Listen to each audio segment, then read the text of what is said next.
en algunas había que hacer prueba de homogeneidad, en otras no. ¿De acuerdo? Prueba de homogeneidad para saber cuál esta voy a usar. O prueba de homogeneidad para saber si uso la Fisher o la Welch cuando era análisis de variantes, ¿correcto?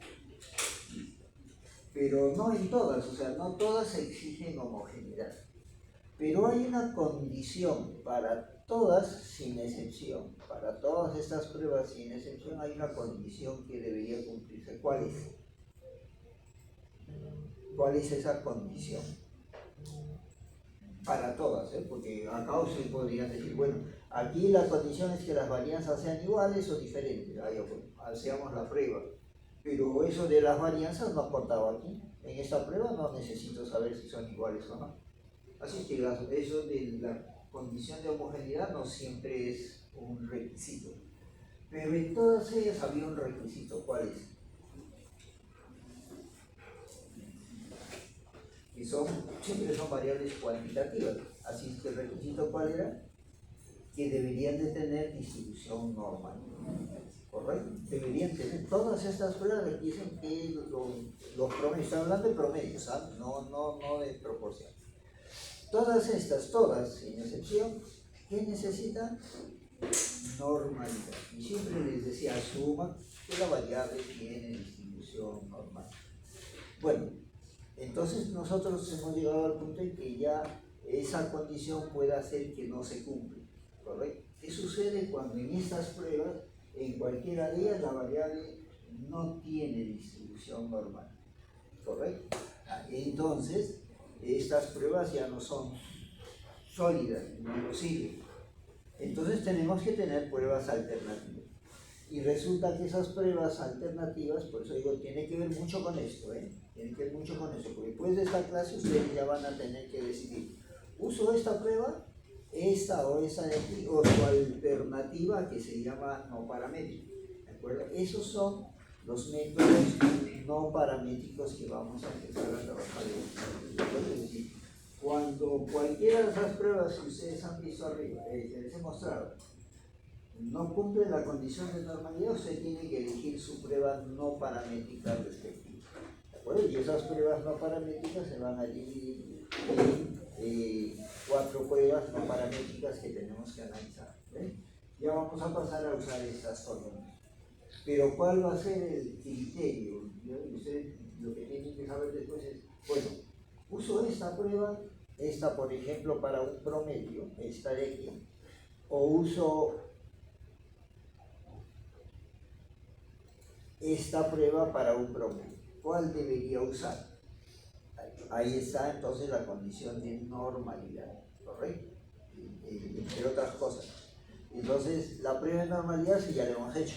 Siempre hemos visto cómo hacer una prueba de normalidad. Así que ya podemos,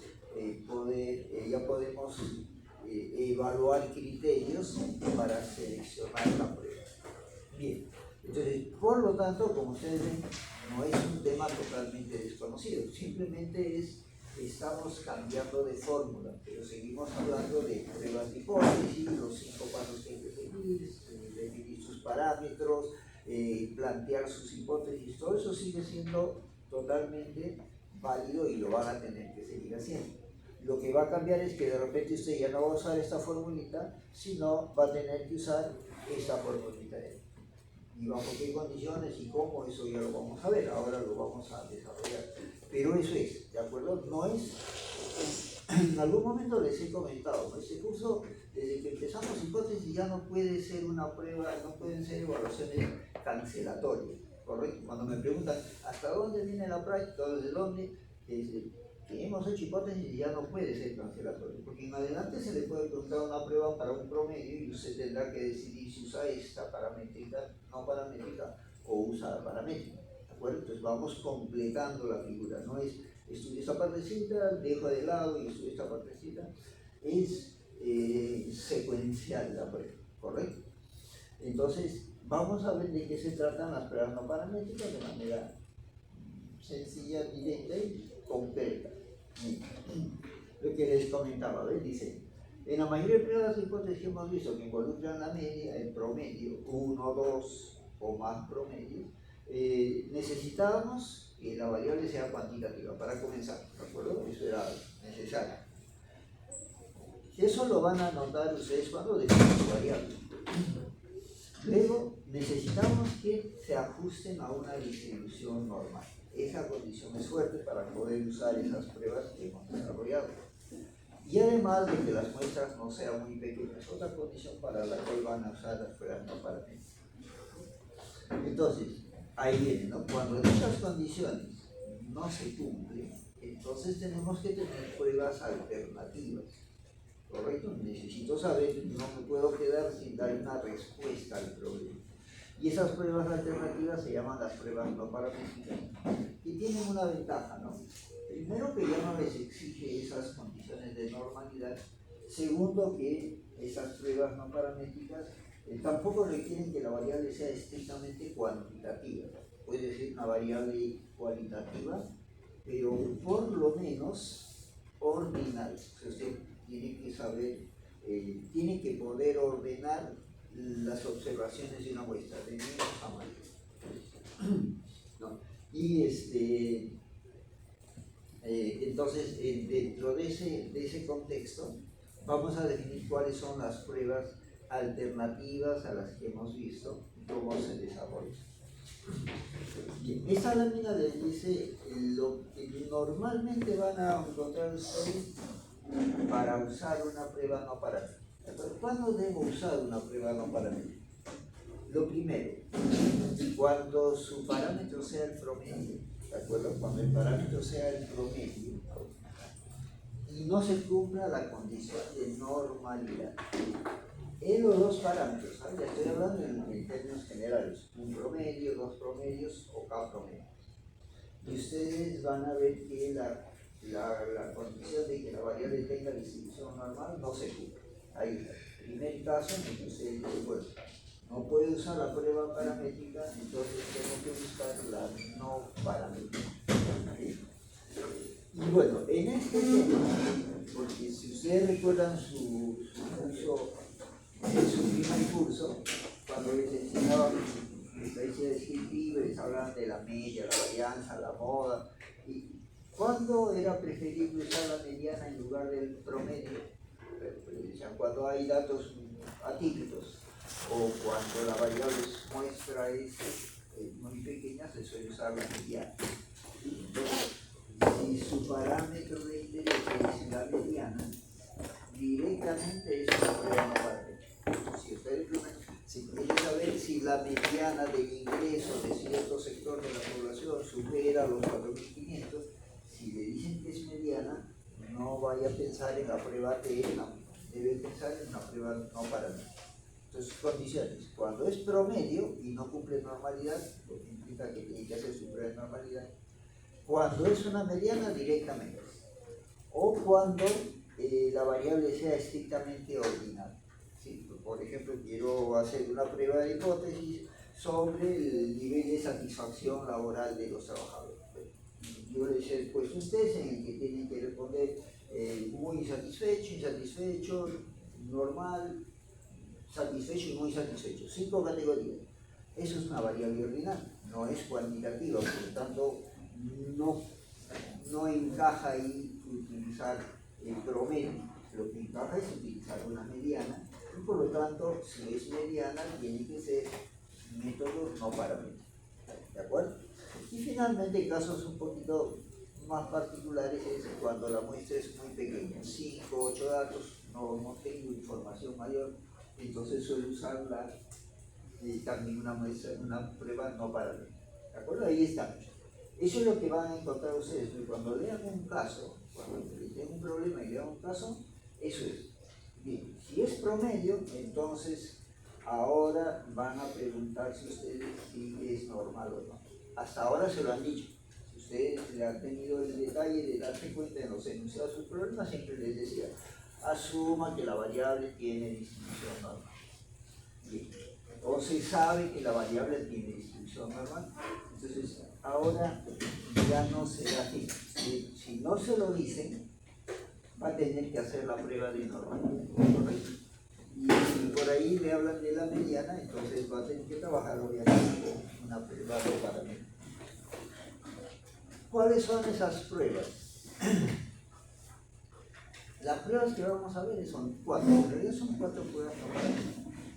Es cierto que las paramétricas hay varias, pero todas las pruebas de Student para los promedios van a resumirse a una sola no paramétrica. Miren, vamos a ver primero la prueba de Wilcox, así se llama, ¿de acuerdo? Cuando se trata de una sola muestra, una mediana o un promedio cuando no tiene distribución normal.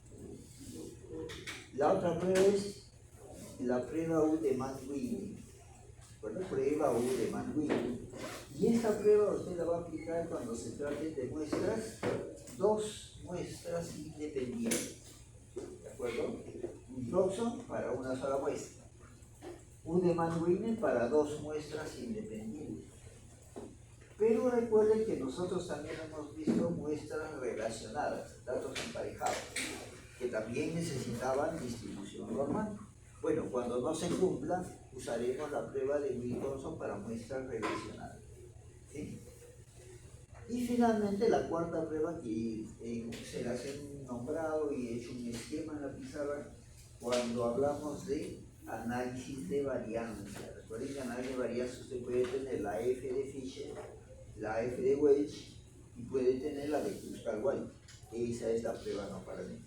Cuando no se cumple la normalidad, acuérdense del esquema que lo puse en la pizarra y usted debe tenerlo ahí, ¿de acuerdo? Si no se cumple la normalidad, usted tiene que usar no la prueba F de Fisher ni la de Welch, sino la prueba de Kruskal-Walker.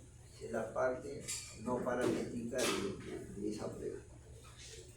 Esas son las 4 pruebas no paramétricas y casi todas se reducen a aproximarla a una distribución normal. Esta es la prueba de Wilcoxon.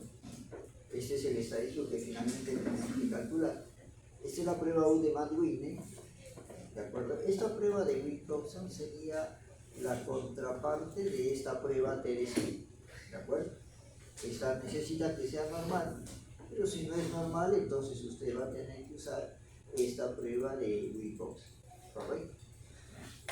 Luego tenemos estas pruebas de 2 promedios con muestras independientes.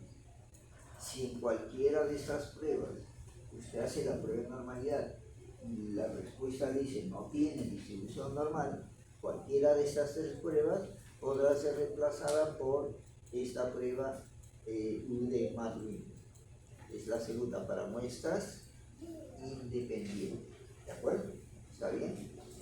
Y bueno, el otro caso, si usted en esta prueba de datos emparejados, que también decía necesito que las diferencias tengan distribución normal, y usted encuentra que no tienen distribución normal, entonces la contraparte de esta prueba va a ser esta de Wilcoxon para muestras emparejadas.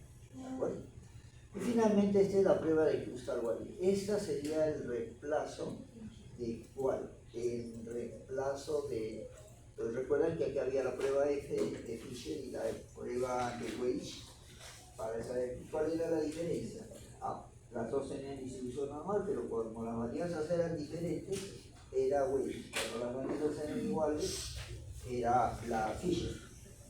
Pero si no se cumplía normalidad, entonces en ese caso ya no tiene que hacer prueba de homogeneidad, sino se pasa directamente a esta prueba, que es la prueba de Kruskal-Walker.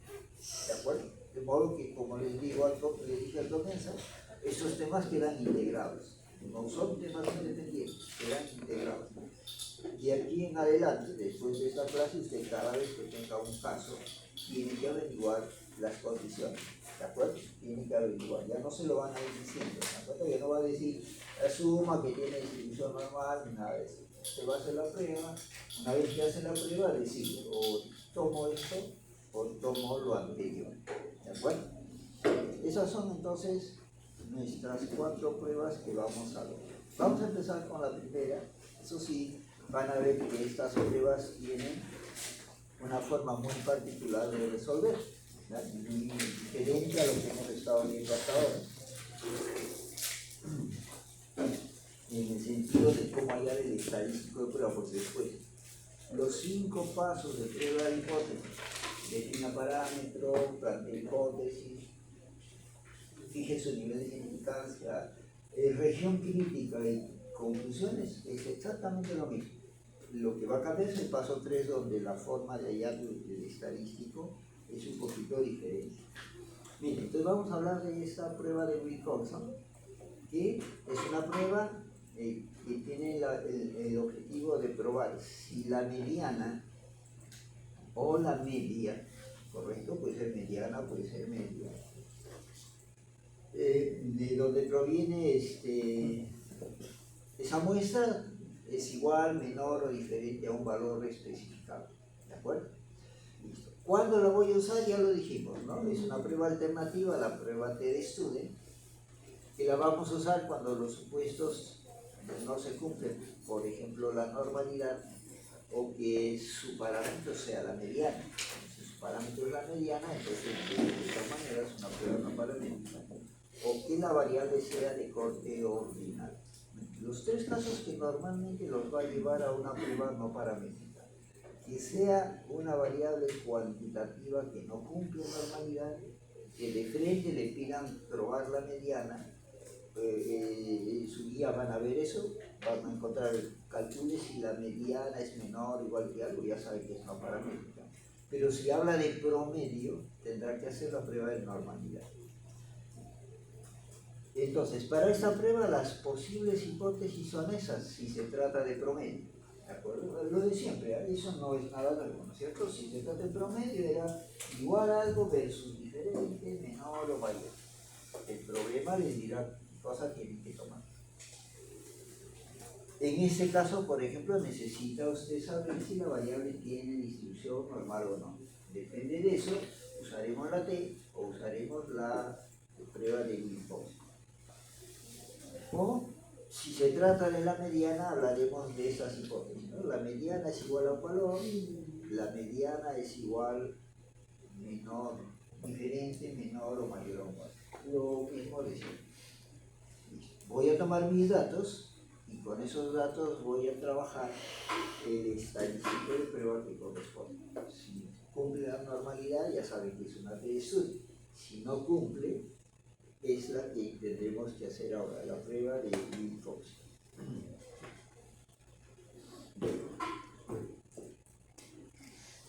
Vamos a ver el procedimiento de la prueba de manera rápida y después con un problema en concreto les voy a ir explicando el procedimiento, ¿de acuerdo? Porque es un poquito extenso y bueno, de repente de una sola leída no lo comprenden del todo. Plantear las hipótesis, ¿cuál es el procedimiento para poder hallar el estadístico de prueba?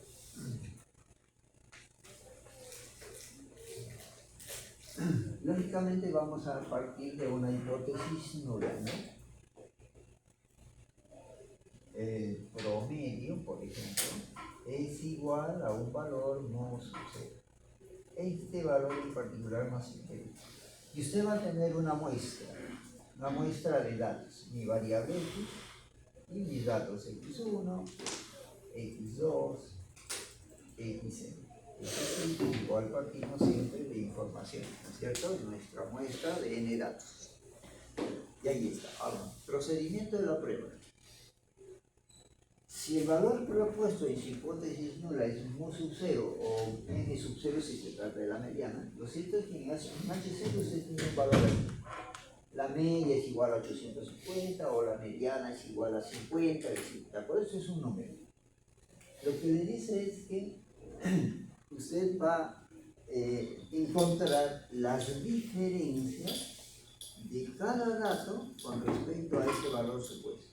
Es decir, si estas son sus variables originales, usted va a tener que hallar las diferencias restando al primer dato de la muestra, le restamos el mu sub 0 que se ha planteado, ¿de acuerdo? Al segundo dato le restamos el mu sub 0 y así al enésimo dato le restamos el mu sub 0 y vamos a tener ciertas diferencias, ¿no es cierto?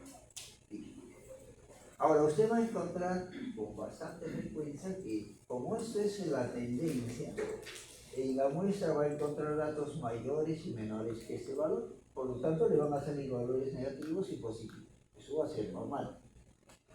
Y eso lo va a ver en el segundo paso. Dice, paso 2. Lo que usted va a hacer entonces es tomar el valor absoluto de estas diferencias. Es decir, ignora el signo, ¿correcto? Entonces usted va a tener la diferencia 1, la diferencia 2, la diferencia n. Y ya van a ser todos positivos.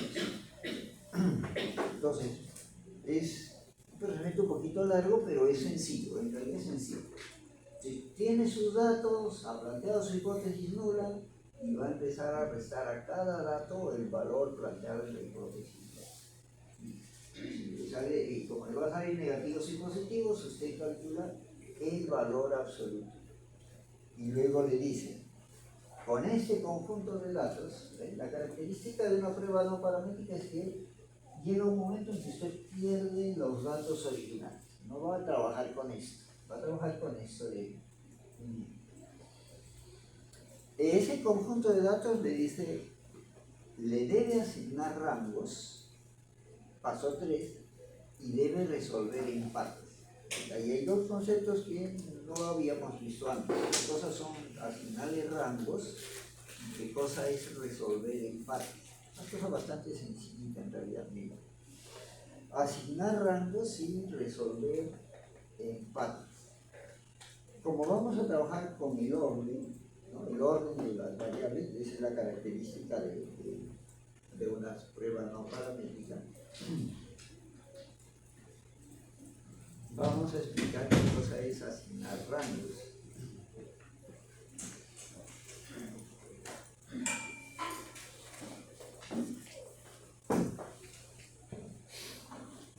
Que ahí de alguna manera le dice, ¿no? Se asigna rangos a las n diferencias absolutas no nulas. Es decir, le va a dar, en realidad lo que va a hacer usted, busca el valor más pequeñito y le da el valor 1.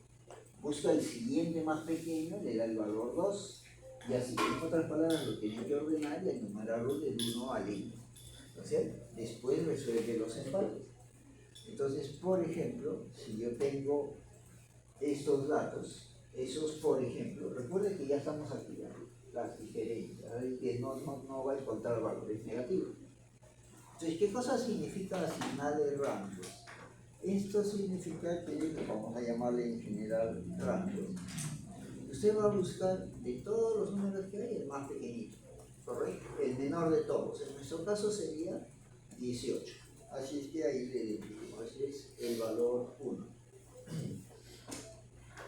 Listo. Ese es el valor 1. Ese es su rango. Luego busque el siguiente más pequeño, que sería este 19. Y a este le asignamos el segundo más pequeño, ¿cierto? Luego tiene este 21, que sería el tercero. Tiene este 25, que sería el cuarto. El 36 sería el quinto. Y el mayor de todos es 42, que sería el sexto. Va a coincidir siempre con el tamaño de muestra que tiene. ¿Sí? Profesor, ¿lo que está a la derecha son los valores de cada dato o son los valores de las diferencias? Lo que está, sí, eso lo que yo le llamo variable son estos numeritos. Ah, de las diferencias. Estos numeritos. No su muestra original, sino esos números, las diferencias. A esas diferencias le asignamos rangos. Exacto. Y eso es asignar rangos, ¿de acuerdo? Nada más, no es nada complicado. Entonces, bueno, si usted prefiere,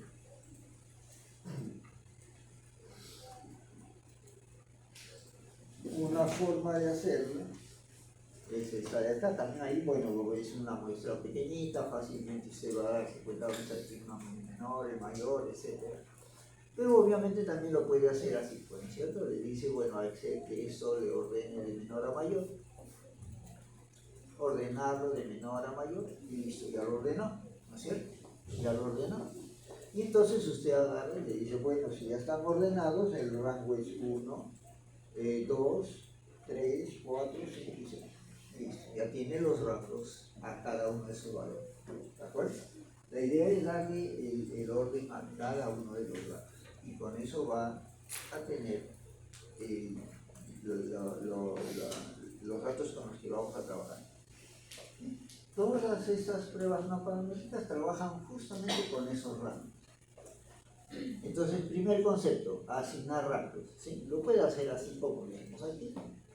Lo que pasa es que cuando es una muestra un poquito más grande, eso ya no es tan sencillito, ¿no? Hay que estar muy atento. O lo puede hacer, le pide a Excel que lo ordena los datos y cada uno de los datos le da el orden core de 1 hasta n. Bien, ese es ese primer concepto, asignar rangos a esos datos. Luego dice, resuelva empates. ¿Qué significa un empate? Un empate se da en esta situación. Por ejemplo, ahora yo tengo este conjunto de datos, ¿de acuerdo? Le voy a llamar variable y sigue siendo la diferencia. Y necesito hacer lo mismo, necesito asignarle rangos. ¿De acuerdo? Necesito asignar rangos. Pueden empezar nuevamente, busquen cuál de ellos es el menor, le van dando 1, 2, 3, etc. Pero voy a hacerlo de la manera más cortita, los rangos. Le voy a asignar sus rangos. Le voy a pedir a Excel que esto me lo ordene de menor a mayor, ¿correcto? Le digo, ordénalo de menor a mayor y ya lo ordenó de menor a mayor. Listo, ahí lo tiene, ¿correcto? Y por lo tanto los rangos serían 1, 2, 3 y hacia abajo, ¿no es cierto? Ya están ordenados, ya no tengo que estar buscando el menor o el mayor, ya está ordenado de menor a mayor. Ahí están mis 11 datos, ¿de acuerdo? Pero si usted analiza un poquito va a encontrar que aquí aparecen 25, 25, 25 se repite 3 veces. A eso se le llama un empate, ¿de acuerdo? Se le llama empate. Cuando dice resuelve empate, miren que el rango que usted le asigna es que le está diciendo, mira, tú estás en la posición tal, en orden de tamaño, en orden de valor, ¿sí? Entonces, si 25, 25, 25 son del mismo valor numérico, no puede estar uno en el quinto, en el sexto y otro en el séptimo, porque estar primero significa que eres el más pequeño, y así sucesivamente. Entonces no le puedo dar rangos diferentes si son números iguales. La solución es bien simple, le da el rango promedio, ¿de acuerdo? Le da el rango promedio. Eso se llama resolver empate. Así es que los 25 están en la posición 5, la posición 6 y la posición 7. 5 más 6 más 6 entre 3 le va a dar 6, ¿no es cierto? Está bien, entonces le da 6 a los 3. 6, los 3. Eso se llama resolver empate, ¿correcto? Luego, si usted continúa va a encontrar que acá está 36, 36. Se produjo otro empate. 36 y 36. Posición, octavo y noveno lugar, ¿no es cierto? ¿Qué posiciones debo dar a cada uno? El 8.5, es el promedio, ¿de acuerdo? El promedio. Si está en el octavo y este está en el 9, el promedio será 8.5 y 8.5. Y ahí ya resolvió el empate, ¿de acuerdo? Eso se llama resolver empate. Asignar rangos y resolver empate. Ese es el paso 3 y el paso 4, ¿correcto? De ahí en adelante todo se refiere a estos rangos que hemos hallado, ¿de acuerdo? De ahí en adelante se refiere a esos rangos que hemos hallado.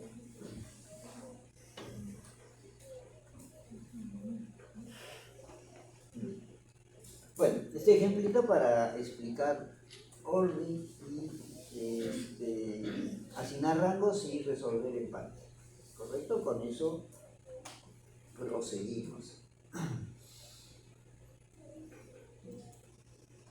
Esos son los 4 primeros pasos. Esto que les estoy mostrando es el paso 3 de la prueba. Uno ya planteó su hipótesis, ya hizo su alfa, entonces estamos buscando hallar el estadístico de prueba. ¿Qué dice después? Paso 5.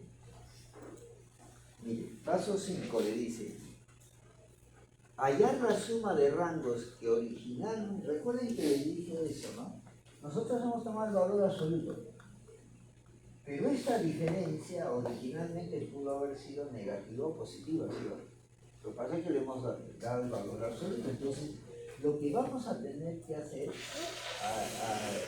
a esa diferencia le hemos asignado rangos, ¿no? Rango 1, rango 2, rango 3, ¿sí? Como hemos visto en el Excel. Entonces, usted lo que va a hacer ahora, lo que le dice en el paso 5 es, separe usted los rangos que originalmente fueron positivos y los rangos que originalmente fueron negativos, ¿correcto? O sea, necesita recordar que ese rango proviene de esa diferencia y que esta diferencia viene de un signo negativo o positivo, ¿correcto? Así es que al final usted, bueno, R1, R2, de repente el R3 está por acá, el R4 está por acá, el R5 está por aquí y así. Estos rangos se van a tener que clasificar en una de las dos columnas, ¿no es cierto? Y eso es lo que le dice, separe los rangos negativos y positivos y finalmente hay la suma. Acá nosotros vamos a hallar la sumatoria de rangos que fueron positivos y la sumatoria de rangos que fueron negativos, ¿correcto? Eso tenemos que hallar aquí. ¿Por qué todo eso? Porque usted necesita esta fórmula, mire. Usted necesita la fórmula del estadístico. Este es mi estadístico de prueba. Fíjense que tiene un valor n, que tiene que ver con la muestra, y tiene un valor W. Usted necesita todo lo que estamos haciendo ahorita es para hallar este W. ¿Correcto? Necesito hallar ese W. Bien, para hallar ese W hemos visto diferencias, rangos, separar los rangos y luego sumarlos. Bueno, uno de estos dos es el W, ¿de acuerdo? Uno de los dos. El W es la suma de positivos o la suma de negativos. Entonces, ¿cómo sé cuál es el W? Fíjense la tablita. Dice, el W le va a asignar la suma de positivos o la suma de negativos dependiendo de su hipótesis alternativa. Si la alternativa es bilateral, diferente de, usted tome el mínimo, el más pequeñito de los dos. Si su hipótesis es menor que unilateral izquierda, tome la suma de positivos. Si su hipótesis es unilateral hacia la derecha, tome la suma de negativos. Con eso tiene W. ¿De acuerdo? Con eso tiene este W. Después de haber detenido todas esas sumas y usted va a encontrar este W. ¿Correcto? Y el tamaño de muestra es el que ustedes tenían desde el comienzo, ¿no es cierto? El comienzo le da un tamaño de muestra. Aquí, X1, X2, X3, X5. Todo a partir de una muestra de 20, de 15, de 8, de 12 datos, así se va a hacer bien. Salvo un pequeño detalle. De repente por ahí, ¿no? Entre los datos que usted tiene hay un X sub K, que es igualito a 1 sub 0 y por lo tanto esa diferencia le sale 0. Por ahí puede ser, no siempre ocurre, pero puede ser. Si usted encuentra una diferencia que es igual a 0, ese dato lo descarta, ¿correcto? Lo descarta. Lo que quiere decir que ya no va a tener n datos, sino n menos 1. Si hubieran 3 o 4 ceros, igualito, lo va restando, lo va quitando. Por eso es que este n final ya no es, no necesariamente es el n que usted comenzó. En el proceso de dar cuenta si tengo que restar o no. ¿Dónde dice eso? Acá lo dice.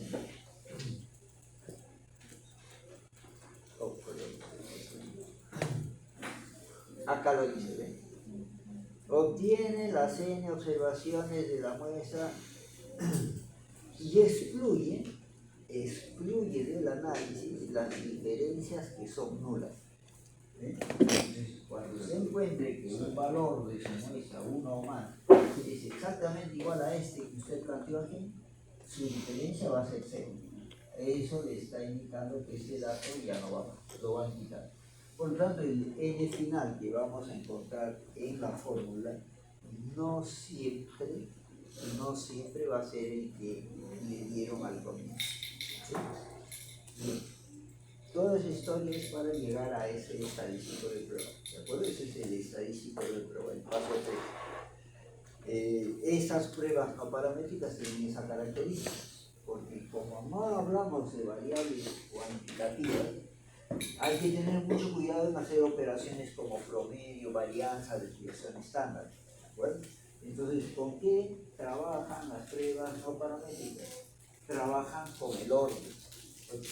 Por eso algunos libros le llaman pruebas no paramétricas ordinales, ¿de acuerdo? Estadísticos de orden le suelen llamar, porque no va a trabajar con los datos. Esto puede ser ingreso, gasto, tiempo, lo que sea. Usted cuando ya pasa aquí, ya se olvida de eso, va a trabajar con los rangos nada más, ¿de acuerdo? Con el orden que ha ocupado ese dato dentro de la muestra.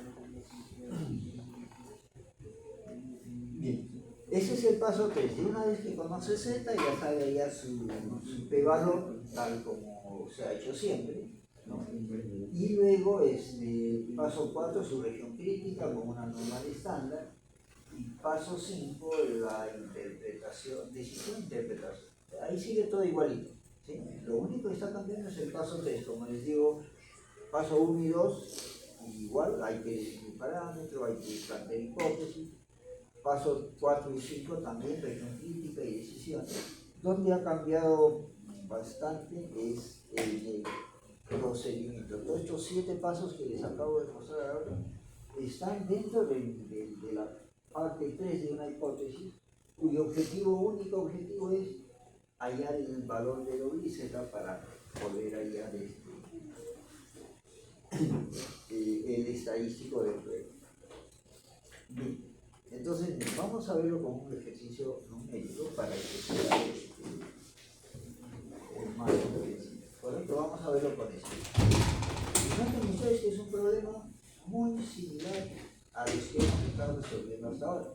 Exactamente tenemos la misma estructura del problema. Tomar una decisión, plantear una hipótesis.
Resumiendo, si usted tiene una prueba de hipótesis, un promedio, una muestra, la media es igual a un valor versus cualquier alternativa, como este de aquí, ¿no es cierto? Dice, el gerente de esa empresa, encargada de la distribución de agua en ese local, él afirma que el contenido de metal en el agua es menor que 40, por lo tanto está dentro de la norma, correcto, no hay por qué preocuparse.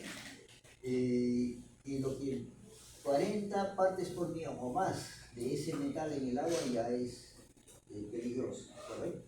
Entonces quieren hacer la prueba y han tomado la muestra y tienen la muestra, variable cuantitativa continua, y habla de promedio, ¿de acuerdo? Entonces este problema puede ser resuelto con una T de estudio. Si ahí dijera, se sabe que el contenido de metal en el agua se ajusta a una distribución normal, es un problema que ustedes lo deberían saber, porque es tema de su examen, ¿de acuerdo? ¿Está bien? Pero no dice que es normal. Ese es el detalle, ¿de acuerdo? En ninguna parte dice que sea normal. Y eso es lo que va a ir ocurriendo, como después de esa clase, ya vayan viendo ese detalle. Ya no le van a decir que es normal. Entonces tendremos que hacer una prueba de normalidad, ¿de acuerdo? Entonces, ustedes se van a dar cuenta, ¿quién me está preguntando? Promedio. Si es promedio, entonces averigüe la prueba de normalidad.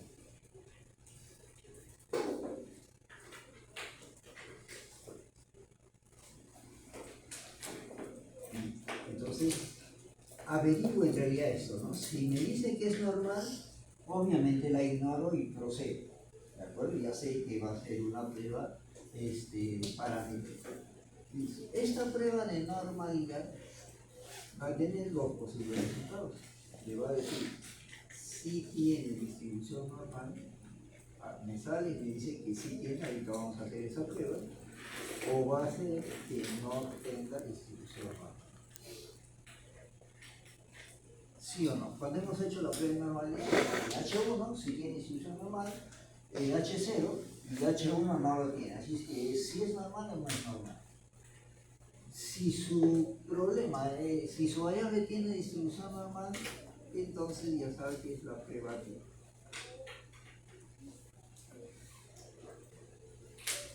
prueba terrestre.